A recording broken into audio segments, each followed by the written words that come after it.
গণহত্যার জন্য শুধু শেখ হাসিনা নয়, দলীয়ভাবে আওয়ামী লীগেরও বিচার হওয়া উচিত বলে জানিয়েছেন বিএনপি মহাসচিব মির্জা ফখরুল ইসলাম আলমগীর। রাজধানীর ন্যাশনাল ইনস্টিটিউট অব নিউরোসায়েন্স ও হাসপাতালে চিকিৎসাধীন বিএনপি নেতা আব্দুল কুদ্দুসকে দেখে সাংবাদিকদের তিনি এ কথা বলেন। বিএনপি মহাসচিব বলেন, নির্বাচন আর সংস্কার কখনো সাংঘর্ষিক নয়। যারা নির্বাচন পেছানোর কথা বলছেন তাদের আরও ভেবে দেখার আহ্বান জানান তিনি।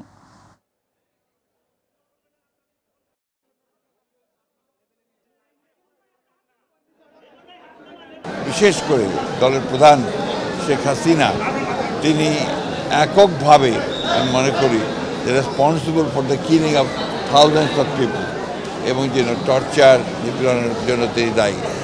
তার বিচার ইতিমধ্যে শুরু হয়েছে।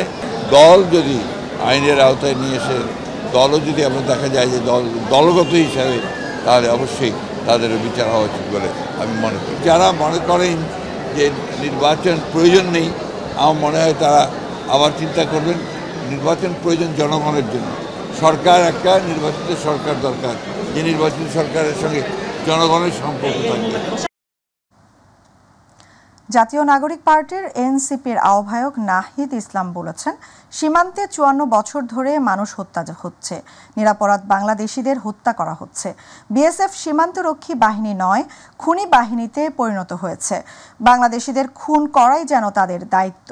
দুপুরে জুলাই অভ্যুত্থানের ১ বছর পূর্তিতে সারা দেশে কর্মসূচির অংশ হিসাবে চুয়াডাঙ্গার বড় বাজারের শহীদ হাসান চত্বরে পথযাত্রা শেষে সংক্ষিপ্ত পথসভায় তিনি এসব কথা বলেন। তিনি আরও বলেন, বিগত ৫৪ বছর ধরে জনগণ গোলামীর জীবনযাপন করে আসছে। মানবিক মর্যাদা, স্বাধীনতা বারবার ক্ষুণ্ণ হয়েছে ভারতীয় আধিপত্যের কাছে।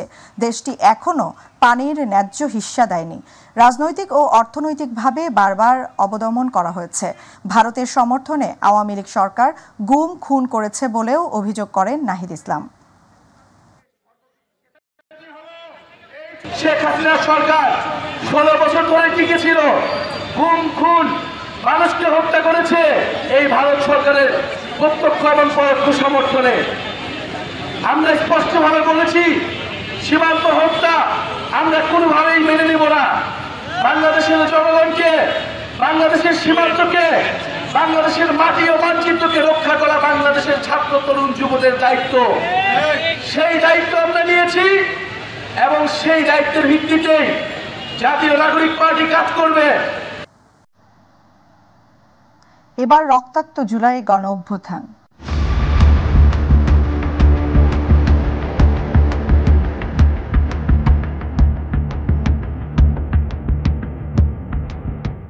কারফিউ বা গুলিবর্ষণ কোনো কিছুই থামাতে পারেনি ছাত্র জনতার আন্দোলন। গেল বছরের জুলাই আগস্টে সব বয়সীরাই রাজপথে নেমেছিলেন ফ্যাসিস্ট সরকারকে হটাতে। উত্তাল আন্দোলনে সক্রিয় ছিল বিভিন্ন মাদ্রাসার শিক্ষার্থীরাও। দফায় দফায় সংঘর্ষে প্রাণ গেছে বহু শিক্ষার্থীর। স্বৈরাচার সরকারের পতনের পর বিভিন্ন দেয়ালে ক্যালিগ্রাফি করে জানান দিয়েছেন তাদের শিল্প চেতনার। যেই স্বপ্ন নিয়ে মাদ্রাসা শিক্ষার্থীরা রাজপথে নেমেছিলেন তার বাস্তবায়ন দেখতে চান তারা। ইলিয়াস মাতবরের রিপোর্ট। কোটা সংস্কার আন্দোলন থেকে জুলাই গণ অভ্যুত্থান, ন্যায্য দাবিতে ছাত্র জনতার আন্দোলন দমাতে হেন কোনো কৌশল নেই যা প্রয়োগ করেনি ফ্যাসিস্ট আওয়ামী লীগ সরকার। সেই সময় আন্দোলন দমাতে প্রথম দফায় দেয়া কারফিউতে রাজধানী যাত্রাবাড়ি, কাজলা, শনিরাখড়া ও রায়েরবাগ পুরো এলাকা ছিল ছাত্র জনতার দখলে। এতে অংশ নেয় এসব এলাকার বিভিন্ন মাদ্রাসার শিক্ষার্থীরাও। পুলিশের মুহুর্মুহু গুলিও দমাতে পারেনি তাদের। আইন শৃঙ্খলা বাহিনী, আওয়ামী লীগ, যুবলীগ, ছাত্রলীগের নেতাকর্মীরা আন্দোলনকারীদের উপর যখন নৃশংস হামলা ও গুলিবর্ষণ শুরু করে, তখন দেশের অনেক এলাকায় আন্দোলনের তীব্রতা সাময়িক কমে গেলেও যাত্রাবাড়ি এলাকায় সেই উত্তাপ ধরে রাখে মাদ্রাসার শিক্ষার্থীরাই। হামলা ও গুলিতে কারো জীবন গিয়েছে, কেউ বা গুরুতর আহত। তারপরও অন্যান্য শিক্ষার্থীদের মতো মাদ্রাসা শিক্ষার্থীরা আন্দোলনের মাঠ ছাড়েননি। তাদেরকে সার্বিক সহযোগিতা করেছেন শিক্ষকরাও। এক পর্যায়ে মাঠে নামেন তারাও। পাঞ্জাবি, টুপি এগুলো নিয়ে নামতে পারিনি প্রথম অবস্থায়। আমরা সদ্যবেশে সাধারণ গেঞ্জি পরা, লুঙ্গি, পায়জামা এগুলো পরে, ট্রাউজার পরে আমরা রাস্তায় নেমেছিলাম। মাঠে নামবো, আমাদের আর্থিক সাপোর্ট এবং আমাদের সাহসিকতার সাপোর্টগুলো আমাদের ওস্তাদরা দিয়েছেন। আমরা জানি যে আমরা শাহাদাত বরণ করবো এবং আমরা সবাই কালেমা পড়ে ওপেনলি একদম মাঠের ভিতরেই সবাই একসাথে কালিমা পরে আমরা এই মাদ্রাসার সামনে থেকে আমরা রওনা দিয়ে গণভবনের উদ্দেশ্যে যাই। রাজধানীর রায়েরবাগ এলাকায় আন্দোলনে অংশ নেন ঢাকা আলিয়া মাদ্রাসার নবম শ্রেণীর শিক্ষার্থী মোহাম্মদ রবিন। পুলিশের গুলিতে গুরুতর আহত হন তিনি। এমনকি রবিনকে নিয়ে তার বাবাকে এলাকা ছাড়তে 10 মিনিটের আলটিমেটাম দেয় আওয়ামী লীগ। সামনে আর কি পুলিশের মুখোমুখি হই, পরে পুলিশ আর কি কোনো কিছু না বোঝার আগে আর কি সন্ধ্যার সময় আমরা ভালো মতো দেখতে পারিনি, আমাদেরকে আর কি হঠাৎ গুলি করা শুরু করে। আমার সাথে আমার আরও 2জন ফ্রেন্ড আছে, ওরাও গুলিবিদ্ধ হয়। ডান চোখে আর কি গুলি লাগছে। ডান চোখে? আচ্ছা। জি, এই চোখে আর কি বর্তমানে আমি দেখতে পারি এরকমই বললে চলে। আন্দোলনকারীদের পুলিশের গুলিতে হত্যার ঘটনা মেনে নিতে পারেননি মাদ্রাসা শিক্ষার্থী মোহাম্মদ জাবের। তাই বাবা মাকে না বলেই আন্দোলনে যেতেন তিনি। শেষ মুহূর্তে গুলিবিদ্ধ হয়ে গুরুতর আহত হন জাবের। একটা গুলি মারলো ডাইরেক্ট আমার চোখে, পরে পিছন দিয়ে সবাই দৌড় দিচ্ছে, আমি দৌড় দিচ্ছি, পরে পিছিয়ে ছেঁড়া গুলি লাগছিল আর কি। আর এটা ছিল রাবার বুলেট। চোখে যখন বাড়ি খেয়েছে আমি ওরকম বুঝিনি। বাড়ি খেয়েছে আমি তখন ফার্স্টে তো ব্যথা তেমন লাগেনি। পরে যখন দৌড় দিচ্ছি পিছিয়ে অনেক ছোট মাথায় ছিটা বুলেট যেগুলো লাগছিল। ইলিয়াস মাদবর, মাই টিভি, ঢাকা। এবার অন্যান্য সংবাদ। টানা কদিনের বর্ষণের ফলে দক্ষিণাঞ্চলের ফেনী সহ আশপাশের বেশ কয়েকটি অঞ্চলের বন্যা দেখা দিয়েছে। প্লাবিত হয়েছে নিম্নাঞ্চল। তবে বাংলাদেশ পানি উন্নয়ন বোর্ডের বন্যা পূর্বাভাস ও সতর্কীকরণ কেন্দ্রের নির্বাহী প্রকৌশলী সর্দার উদয় রায়হান বলেছেন, আগামী 24 ঘন্টার মধ্যে ফেনীর মুহুরী সহ অন্যান্য নদীর পানি স্থিতিশীল থাকবে। তবে চট্টগ্রামের হালদা নদীর পানি বৃদ্ধির ঝুঁকি সহ রয়েছে ঝড়ো হাওয়ার শঙ্কা। আবু সাইদ অপুর রিপোর্ট। গেল কয়েকদিনের টানা বর্ষণে দক্ষিণাঞ্চলের ফেনীসহ আশপাশের বেশ কয়েকটি অঞ্চলে বন্যা দেখা দিয়েছে। ফেনীর উত্তরাঞ্চলের মুহুরী, কহুয়া ও সিলোনিয়া নদীর 8 স্থানে ভেঙেছে বাঁধ। মঙ্গলবার সন্ধ্যা থেকে ভাঙন শুরু হয়। কোথাও কোথাও নদীর পানি বেড়িবাঁধের ওপর দিয়ে প্রবাহিত হচ্ছে। ফুলগাজী ও পরশুরাম উপজেলায় কমপক্ষে 20টি গ্রাম প্লাবিত হয়েছে। আর এর ফলে পরশুরাম সড়কে যান চলাচল বন্ধ হয়ে গেছে। তীব্র গতিতে বাড়ছে পানি। আর এখানকার বাসিন্দারা পড়েছে চরম অবর্ণনীয় দুর্ভোগের মধ্যে। নিরাপদে থাকতে রাতেই আশ্রয়কেন্দ্রে উঠেছেন অনেকেই। জেলা প্রশাসক জানিয়েছেন 131টি আশ্রয়কেন্দ্র খোলা হয়েছে। এদিকে ফুলগাজীতে দেরপাড়া, শ্রীপুর, মুন্সিরহাট, বরিয়া, নীলক্ষী সহ 10টি গ্রাম প্লাবিত হয়েছে। মুহুরী নদীর পানি বিপদসীমার 137 সেন্টিমিটার উপর দিয়ে প্রবাহিত হচ্ছে। তবে বাংলাদেশ পানি উন্নয়ন বোর্ডের বন্যা পূর্বাভাস ও সতর্কীকরণ কেন্দ্রের নির্বাহী প্রকৌশলী সর্দার উদয় রায়হান বলেছেন, আগামী 24 ঘন্টার মধ্যে ফেনীর মুহুরী সহ অন্যান্য নদীর পানি স্থিতিশীল থাকবে। তবে চট্টগ্রামের হালদা নদীর পানি বৃদ্ধির ঝুঁকি রয়েছে। বর্তমানে একটা বন্যা পরিস্থিতি অলরেডি বিরাজ করছে আর কি ফেনী জেলাতে। তো এই পরিস্থিতি আগামী 24 ঘন্টা পর্যন্ত স্থিতিশীল থাকতে পারে। তবে পরবর্তী সময় এটা উন্নতি হওয়ার সম্ভাবনা আছে। আর এমনিতে বন্যা পরিস্থিতি একটা ছোট চট্টগ্রাম জেলার হালদা নদী অববাহিকাতে বন্যা বিপদসীমা অতিক্রমের সম্ভাবনা আছে আগামী 24 ঘন্টায়। এর ফলে চট্টগ্রাম জেলার হালদা নদী সংলগ্ন নিম্নাঞ্চলে বন্যা পরিস্থিতি সৃষ্টির একটা ঝুঁকি আছে। তবে এছাড়া আর দেশের অন্য কোথাও তেমন উল্লেখযোগ্য কোনো বন্যা পরিস্থিতি সৃষ্টির ঝুঁকি নেই। এবং আগামী 24 ঘন্টা পরবর্তী সময়ে ভারী বৃষ্টিপাত কমে আসতে পারে। নদ নদীর পানিও কিছু পয়েন্টে বৃদ্ধি পাবে, তবে সেটা বিপদসীমার নিচেই থাকবে আর কি। এছাড়াও পানি উন্নয়ন বোর্ডের পক্ষ থেকে আবহাওয়া অধিদপ্তরের মাধ্যমে সতর্কতা সংকেত জারির পাশাপাশি ঝড় হওয়ার সংখ্যা প্রকাশ করেন পানি উন্নয়ন বোর্ডের বন্যা পূর্বাভাস ও সতর্কীকরণ কেন্দ্র। উপকূলীয় অঞ্চলের জন্য ইতিমধ্যে বাংলাদেশ আবহাওয়া অধিদপ্তর কর্তৃক 3 নম্বর সতর্কতা সংকেত জারি করা হয়েছে, যেটি এখনও বহাল আছে। এবং মূলত উত্তর পশ্চিম বঙ্গোপসাগরে 2 দিন আগে একটি লঘুচাপ সৃষ্টি হয়, যেটি বর্তমানে ভারতের অভ্যন্তরে গাঙ্গেয় পশ্চিমবঙ্গ এবং সংলগ্ন এলাকায় অবস্থান করছে। তো এর ফলে মূলত মৌসুমি আবহাওয়ার কারণে বন্দরসমূহের উপর দিয়ে ঝোড়ো হাওয়া বয়ে যাওয়ার একটা সংকেত রয়েছে, বাংলাদেশ আবহাওয়া অধিদপ্তর কর্তৃক জারি করা হয়েছে। আবু সদপু, মাই টিভি, ঢাকা। অবশ্যই। বাংলাদেশ ও যুক্তরাষ্ট্রের মধ্যে পারস্পরিক শুল্ক চুক্তি নিয়ে দ্বিতীয় দফার আলোচনা শুরু হবে আজ। শুক্রবার পর্যন্ত ওয়াশিংটনে এই আলোচনা হবে। ইউএস ট্রেড রিপ্রেজেন্টেটিভ দপ্তরে আলোচনায় অংশগ্রহণের জন্য বাংলাদেশকে আমন্ত্রণ জানিয়েছে। বুধবার প্রধান উপদেষ্টা প্রেস উইংয়ের পাঠানো এক বার্তায় এ তথ্য জানানো হয়। বার্তায় বলা হয়, প্রেসিডেন্ট ট্রাম্পের 7 জুলাই তারিখে 14টি দেশের নেতার কাছে পাঠানো চিঠির পর বাংলাদেশ প্রথম দিকের দেশগুলোর মধ্যে রয়েছে যারা এই আলোচনা পুনরায় শুরু করছে। বাংলাদেশ প্রতিনিধি দলে নেতৃত্ব দিচ্ছেন বাণিজ্য উপদেষ্টা শেখ বশির উদ্দিন, যিনি সরাসরি ওয়াশিংটন ডিসিতে অংশ নিচ্ছেন। ঢাকা থেকে ভার্চুয়ালি আলোচনায় যুক্ত হবেন জাতীয় নিরাপত্তা উপদেষ্টা ডক্টর খলিলুর রহমান। এছাড়া বাণিজ্য সচিব ও একজন অতিরিক্ত সচিব সহ সিনিয়র কর্মকর্তারা ইতিমধ্যে ওয়াশিংটনে পৌঁছেছেন। বাংলাদেশের পণ্যের উপর নতুন করে ৩৫% বাড়তি শুল্ক আরোপের ঘোষণা দিয়েছে যুক্তরাষ্ট্র। তাতে দেশটিতে সবচেয়ে বেশি রপ্তানি হওয়া বাংলাদেশের তৈরি পোশাক খাত হুমকির মুখে পড়ার আশঙ্কা করছেন ব্যবসায়ীরা। বাড়তি শুল্ক আরোপের প্রথম দফার সিদ্ধান্তের পর থেকে সরকারের পক্ষ থেকে কার্যকর তেমন কোনো পদক্ষেপ ছিল না বলে মনে করেন অর্থনীতিবিদরা। ঝুঁকি মোকাবেলায় সময় উপযোগী পরিকল্পনা জরুরি বলে মনে করেন ব্যবসায়ী ও অর্থনীতিবিদদের। এস.এম. আরিফের রিপোর্ট। বাংলাদেশি পণ্যের উপর নতুন করে বাড়তি শুল্ক আরোপের ঘোষণা দিয়েছেন মার্কিন প্রেসিডেন্ট ডোনাল্ড ট্রাম্প। ৩৭% পরিবর্তে এবার শুল্ক আরোপ করা হয়েছে ৩৫%, যা ১ আগস্ট থেকে কার্যকর হবে। ট্রাম্পের ট্যারিফ নীতিতে সবচেয়ে বেশি ক্ষতিগ্রস্ত হওয়ার আশঙ্কায় রয়েছে দেশের তৈরি পোশাক খাত। গত অর্থবছরে যুক্তরাষ্ট্রে $৮৭৬ কোটি পণ্য রপ্তানির মধ্যে এই খাতে রপ্তানি মূল্য ছিল $৭৫০ কোটি।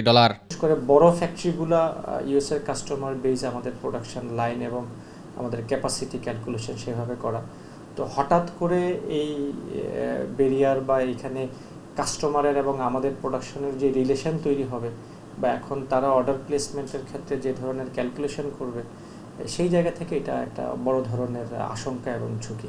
২ এপ্রিল প্রথমবার বিভিন্ন দেশের পাশাপাশি বাংলাদেশি পণ্যের উপর ৩৭% বাড়তি শুল্ক আরোপ করার ঘোষণা আসে। অন্তর্বর্তী সরকার প্রধানের অনুরোধে এই সিদ্ধান্ত ৩ মাসের জন্য স্থগিত করেন প্রেসিডেন্ট ট্রাম্প। এর মধ্যে যুক্তরাষ্ট্রের পণ্য আমদানিতে শুল্ক হ্রাসসহ বেশ কিছু সিদ্ধান্ত নিলেও এ ব্যাপারে কার্যকর অগ্রগতি ছিল না বলে মনে করেন অর্থনীতিবিদরা। আপনি আসলে আপনার সিচুয়েশনটাকে কিভাবে ইমপ্রুভমেন্ট করবেন, যেটা নেগোসিয়েশনের মাধ্যমে উন্নতি হবে। অতএব সেই জায়গায় বাংলাদেশের এখন একটা বড় রোল প্লে করা উচিত ছিল এবং সেটা মনে হয় যেন কিছুটা দুর্বল পরিলক্ষিত হয়, ইন এ সেন্স যে আমরা চিঠি দেওয়ার পরেও পরবর্তীতে যে ৩ মাস আমরা ভাবছি যে ৩ মাস পরে কি হবে, সেই জায়গাটায় আসলে যে পুরো জোর দিয়ে নেগোসিয়েশনটাকে আমাদের এগোনো দরকার ছিল। পরিস্থিতি বিবেচনায় যুক্তরাষ্ট্র বাংলাদেশের মধ্যকার বাণিজ্য ঘাটতি কমিয়ে আনা খুব একটা সহজ নয়। ঝুঁকি মোকাবেলায় সময় উপযোগী পরিকল্পনা জরুরি বলে মনে করেন ব্যবসায়ী ও অর্থনীতিবিদরা। পৃথিবীর অন্যান্য দেশ কোন ধরনের বাণিজ্যিক কূটনীতি চালাচ্ছে এবং কোথায় গিয়ে নেগোসিয়েশন করছে, সেই প্রতিযোগিতার জায়গাটা যদি বাংলাদেশ ধরে রাখতে পারে কূটনৈতিকভাবে, তাহলে হয়তো বা বাজারটা যতটুকু আমরা ভাবছি ততটুকু হবে না। ফাইন্যান্সিয়াল জায়গা থেকে যদি গভর্নমেন্ট পলিসিগতভাবে আমাদের এই সেক্টরকে যদি সাপোর্ট দিতে পারে, আশা করি যে হয়তো এই একটা সময় ৩ মাস ৬ মাসের মধ্যে হয়তো আমাদের এখানে আরেক ধরনের একটা নতুন চ্যালেঞ্জ আমরা এখানে নিতে পারবো, নতুন মার্কেট সৃষ্টি করে বা আপনার নতুনভাবে অন্য প্রোডাক্ট ডেভেলপমেন্ট করে। যুক্তরাষ্ট্র সরকারের নতুন এই সিদ্ধান্তের বিষয়ে আলাপ আলোচনা অব্যাহত থাকবে বলে সাংবাদিকদের জানিয়েছেন অর্থ উপদেষ্টা। এস.এম. আরিফ, মাইটিভি, ঢাকা। নিজেকে পরিচয় দেন বিভিন্ন টিভি চ্যানেলের মালিক হিসেবে। চ্যানেলের অংশীদারিত্বের কথা বলে বিভিন্ন মানুষের কাছ থেকে মোটা অঙ্কের টাকা হাতিয়ে নেন প্রতারক বিলকিস জাহান। টাকা হাতে পেলেই লাপাত্তা হয়ে যায় সে, দীর্ঘদিন মেলে না খোঁজ। এভাবেই প্রতারণার মাধ্যমে টাকা হাতিয়ে নেওয়ার অপরাধে পুলিশের হাতে আটকও হয়েছেন বিলকিস জাহান। ইউসুফ আলী রিপোর্ট। বিলকিস জাহান একজন দুর্ধর্ষ প্রতারক। নিজেকে পরিচয় দেন বিভিন্ন টিভি চ্যানেলের মালিক হিসেবে। ভুয়া মালিক হলেও এমন পরিচয়ে টিভি চ্যানেলের অংশীদারিত্ব দেওয়ার কথা বলে বিভিন্ন মানুষের কাছ থেকে হাতিয়ে নেন মোটা অঙ্কের টাকা। এরপর লাপাত্তা হয়ে যান টার্গেট করা সেই ব্যবসায়ীর কাছ থেকে। এভাবে প্রতারণার মাধ্যমে টাকা হাতিয়ে নিতে গিয়ে পুলিশের হাতে আটক হয়েছেন বিলকিস জাহান। প্রতারণার অভিযোগে কারাভোগ করার পর জামিনে বের হয়ে আবার নতুন করে কৌশল করেন বিলকিস জাহান। এই যে আপনার এই ফিতাটার মধ্যে এই দেখেন, আপনি খেয়াল করেন এই মাই টিভি এই লোগোটা আছে, এটা একটা ট্রেডমার্ক আছে, সে ট্রেডমার্কটাও নাই।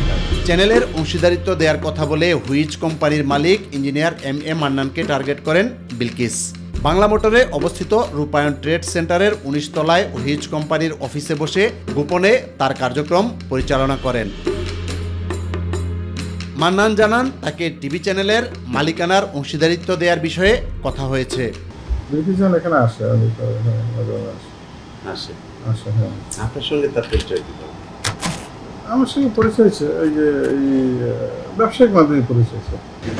আপনি যদি আসে বলেন যে ভাই আপনার রুম টুম নেবো, পারেন, আপনার সাথে ব্যবসা হইতে পারে, তা আপনার একটা মিটিং রুম ব্যবহার করি, এটা তো হইতে পারে। তো এমন অমূলক কিছু না, আর আপনার জন্য তো ক্ষতিকর কিছু হয়নি। আর এটা আমরা ব্যবসা খুঁজি, যদি আমরা যদি সুযোগ হয় তাহলে আমরা করবো না। ইতিমধ্যে মাই টিভি সহ বিভিন্ন চ্যানেলের নকল লোগো ও ফিতা তৈরি করে দেশের বিভিন্ন জেলা ও উপজেলায় প্রতিনিধি দেওয়ার কথা বলে বিলকিস জাহান মোটা অঙ্কের টাকা হাতিয়ে নিচ্ছেন বলেও জানান তিনি। তারা তো সাংবাদিক নিয়োগ দিচ্ছে, টাকা পয়সা নিয়োগ দিচ্ছে, বিভিন্ন সাংবাদিকদের সাথে যোগাযোগ, অনেক সাংবাদিক আসছে লাগবে, অনেক সাংবাদিক টাকা পয়সা দিয়েও তো মনে হয় ঢুকতে চায়, এরকম আছে। সরকারি অনুমোদন কিংবা কোনো বৈধ কাগজপত্র না থাকলেও একটি অনলাইন পোর্টাল ও ফেসবুক পেজে নিজেকে মাই টিভির মালিক দাবি করেন বিলকিস জাহান। নিউজের সত্যতা জানতে অনলাইনের ফেসবুক পেজ থেকে মোবাইল নম্বর সংগ্রহ করে একাধিকবার ফোন করা হলেও রিসিভ করেননি কেউ। রাফিয়া নামে বিলকিস জাহানের এক বান্ধবী জানান তাকেও অংশীদারিত্ব দেওয়ার কথা বলে প্রতারণা করেছেন। আমার বান্ধবী না, আমার শত্রু। এদিকে মান্নান জানান মাই টিভির প্রকৃত মালিকের কাছ থেকে প্রতারণার বিষয়টি অবগত করা হলে তার সাথে সব ধরনের যোগাযোগ বিচ্ছিন্ন করে দেন বিলকিস জাহান। আমার কিন্তু কোনো ডিসিশনে যায়নি। তবে এম মান্নান ক্যামেরার সামনে কথা বলতে না চাইলে গোপন ক্যামেরায় ধারণ করা হয় এসব কথোপকথন। বিলকিস জাহান নিজেকে মাই টিভির মালিক দাবি করে আত্মগোপনে থেকে প্রতারণার যে কৌশল অবলম্বন করেছেন তার সে ফাঁদে পা না দিতে সবাইকে সজাগ থাকার আহ্বান জানানো হয়েছে ভিএম ইন্টারন্যাশনালের মাই টিভির পক্ষ থেকে। পূর্বে এ ধরনের প্রতারণার অভিযোগে বিলকিস জাহানের বিরুদ্ধে একাধিক মামলা চলমান রয়েছে। ইউসুফ আলী, মাই টিভি, ঢাকা। গত 24 ঘন্টায় এডিস মশাবাহিত রোগ ডেঙ্গুতে আক্রান্ত হয়ে একজনের মৃত্যু হয়েছে। পাশাপাশি এই সময়ের মধ্যে আরও 406 জন ডেঙ্গু জ্বর নিয়ে হাসপাতালে ভর্তি হয়েছেন। বুধবার স্বাস্থ্য অধিদপ্তরের প্রতিবেদনে এ তথ্য জানানো হয়। এতে বলা হয়, মঙ্গলবার সকাল 8টা থেকে বুধবার সকাল 8টা পর্যন্ত ডেঙ্গু আক্রান্তদের মধ্যে সবচেয়ে বেশি 98 জন বরিশালের হাসপাতালগুলোতে ভর্তি হয়েছে। এদিকে দেশে গত 24 ঘন্টায় আরও 7 জনের দেহে করোনা ভাইরাস শনাক্ত হয়েছে। তবে এ সময় করোনায় মৃত্যুর কোনো খবর পাওয়া যায়নি। এতে চলতি বছর এখন পর্যন্ত করোনায় মৃতের সংখ্যা 25 জনেই স্থির আছে।